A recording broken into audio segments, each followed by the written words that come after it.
Today is Friday, 17th of May, 2013. I started out to record yesterday and the camera was dead. Almost no charge. It ran for like 3 seconds and then shut itself off.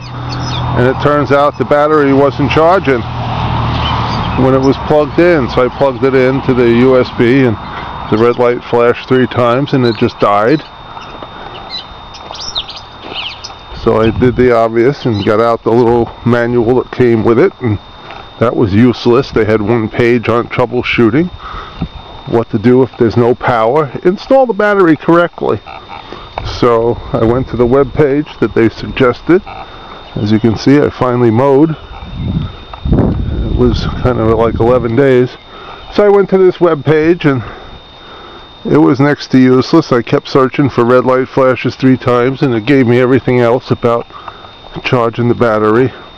So I did the obvious and I plugged it into a different USB port and I got a green light right away and she's charged up, so I'm in good shape. I love freshly mowed grass. When it's this big you get these nice lines.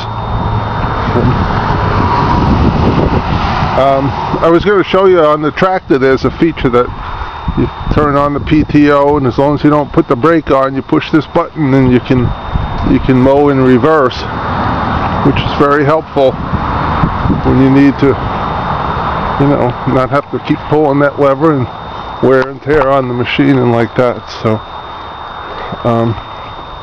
anyway, today's plan is for work in the garden. I don't think the birds are doing very well either. I would expect to hear some kind of chirping or yapping if they were okay in there. And I opened up this morning and, I had the garage door half closed so that Mama Bird could get in and out. And I haven't seen her around, so I have a hunch that something went wrong and she abandoned the nest. Which is too bad because it's certainly better to have robins around than some of these other crows and stuff that just get into the garden. Let me dispose of this stick and then I'll show you what the plan is for the garden. I'll just leave this here. I got these other things with the burn can. I posted a video response to the furnace guy. See, not a sound up there.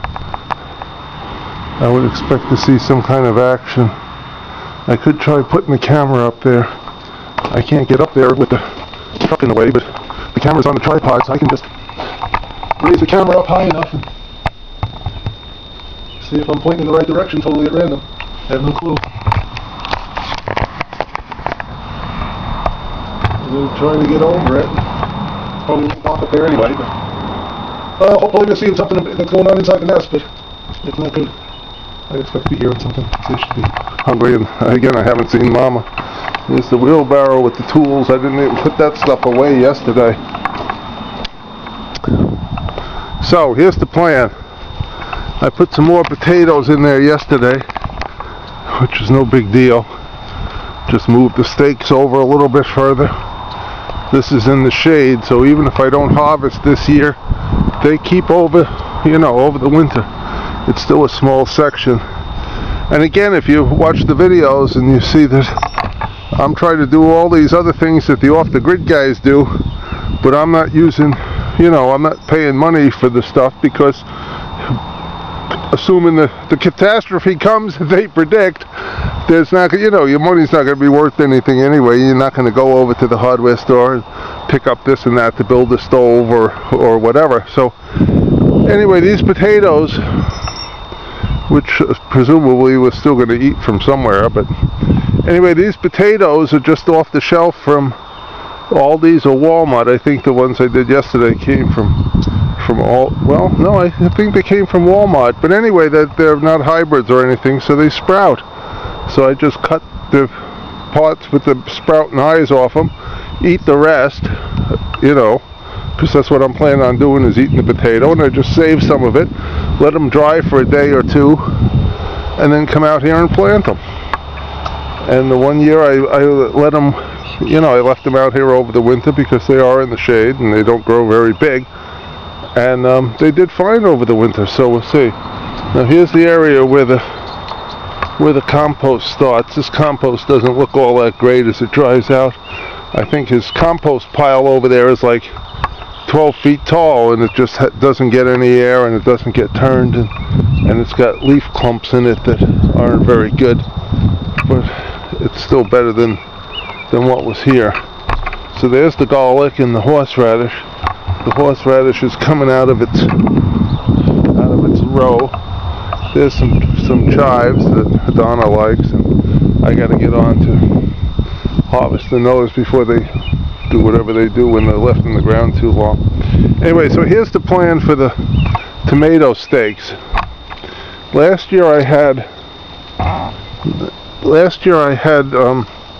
well, I've been here for 10 years. I should have went and bought tomato cages right to the beginning, and I didn't. So now I always figure I'm not a farmer, and I'm not going to, you know, keep farming, and every year I keep doing the garden anyway. So last year I tried to use these kind of things. It's from a you know what,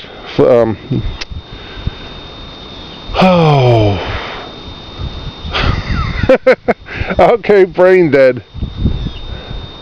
Lattice that was, I think it came off Adam's house somewhere, and anyway, they're tough to pound into the ground, and they wobble a lot when the plants get bigger. So I had these 3 pieces of fence. I think they're what came from the property line here before these posts started falling over. There was a bunch of barbed wire and crap when I first moved in that I had to take down, even though it belongs to the neighbors. It was deadly stuff. It was old barbed wire, and it just hung out here, and you couldn't walk in the garden without getting caught, you know, getting stabbed in the leg by it. So anyway, I cut these 3 pieces in half. So now I got 6 pieces, about what, 3 feet wide or so. And I started digging holes, and I planted these poles in here, and these are relatively sturdy. So I'll run a piece of fence to each one, and you can kind of see here, it's better in the morning, earlier in the day, it's after 10 now. But you can see the shadow of where I've dug holes for tomato plants and put the raw compost, not raw compost, but pure compost in the holes.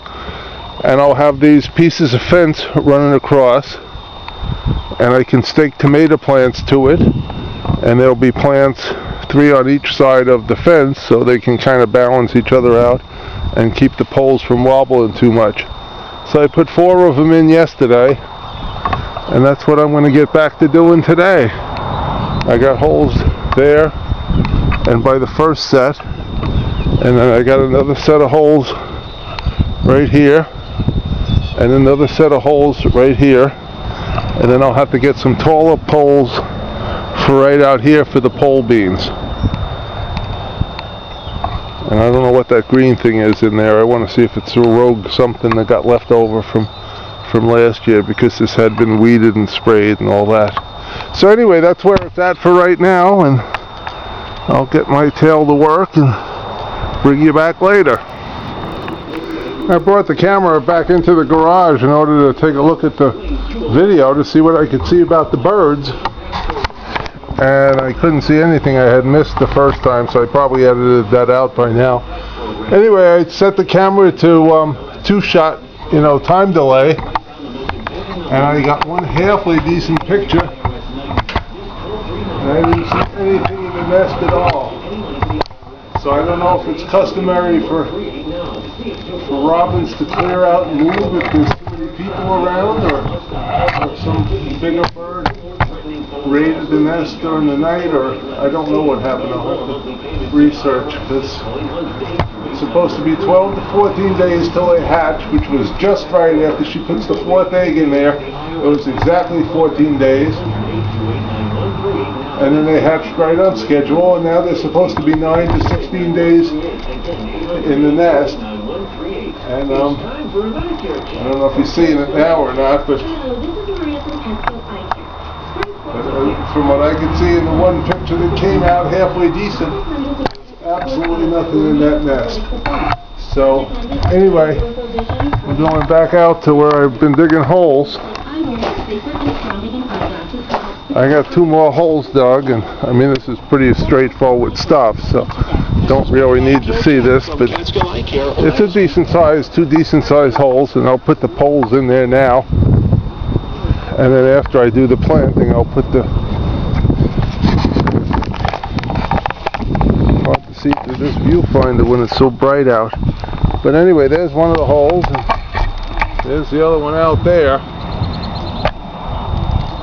Again, hopefully I'm aiming straight, holding this thing off the bottom of the tripod. So, alright, so that's going to be the rest of what's going on. Real exciting stuff for a while, and then I'll be back later.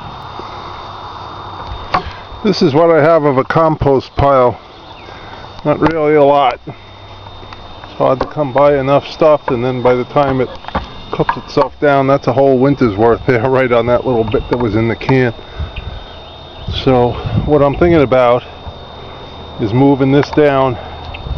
Really doesn't, need to be right where it is. It just happened to end up between these 2 trees, when this whole other area used to be stuff that needed to be burned the first year I was here, because this place was seriously overgrown. So I'm thinking about moving it down here somewhere past the potato patch. It'd be much easier to work out in the open without all those trees around it. And this is really too shady. Here's where the potatoes end for now, and then when this tree finishes getting all its leaves, this entire area here is going to be shaded, and nothing really does that well. Everything needs to be. So I'll put the compost over here, and then this is what I got done today. Pole for beans here, and then 2 poles here by the holes with the compost in it for tomatoes. Another 2 poles here for that fence.